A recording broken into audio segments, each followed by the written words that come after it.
c'est parce que les overheads, tout simplement, c'est le prix de le mètre carré. C'est surtout que quand on voit que Davout, il y avait 1000 mètres carrés où ils pouvaient construire sur 12 étages. Imagine le prix de le mètre carré à Paris et combien cette property elle vaut. Un grand studio, ça demande une grande surface.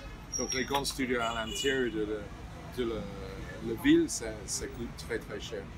L'entretien de le matériel, parce que le matériel d'abord ça coûte cher, mais aussi les anciens matériaux, les consoles, les choses comme ça. C'est un salaire qui est important. Tant que le business, il y avait des moments où c'était des très bons business.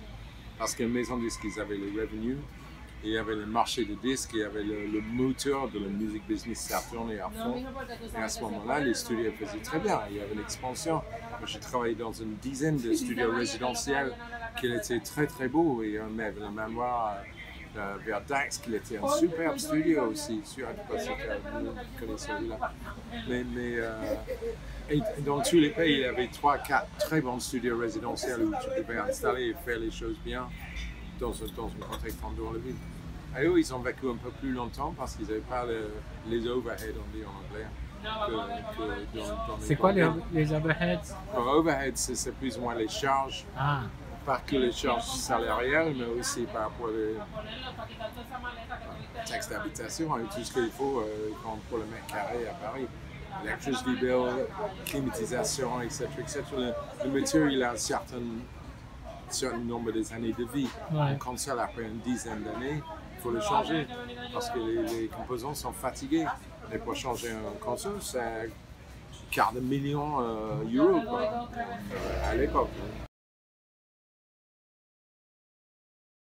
Je vais être honnête, j'ai payé mes années en studio. 40 ans, j'étais fermé en studio. Je ne sais pas si j'ai besoin de passer la suite de ma vie enfermé dans un studio. Il y a des choses que je cherche dans un studio maintenant. Première chose, lumière de jour.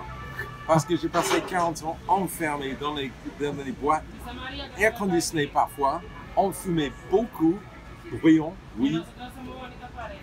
Et pas toujours dans les quartiers les plus salubres, on peut dire. Voilà, donc ça c'est quelque chose. Si je vais chercher un studio, il y a une lumière de jour, probablement une piscine à côté par exemple, un bel parc avec une vue sur le palmier et les plages. Je ne suis pas sûr que ça existe en France maintenant. Ah, mais c'est surtout Ray Charles.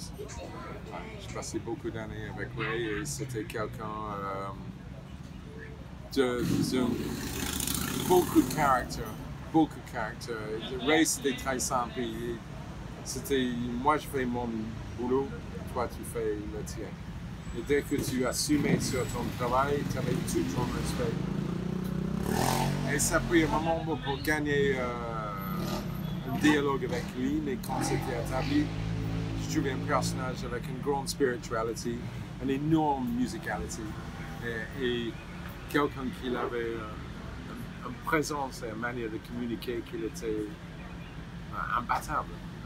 Donc, surtout lui, mais il y a d'autres individuels beaucoup moins connus que le nom, ça ne veut rien dire, mais que je trouve aussi grands dans leur manière. Ils n'ont pas eu le succès.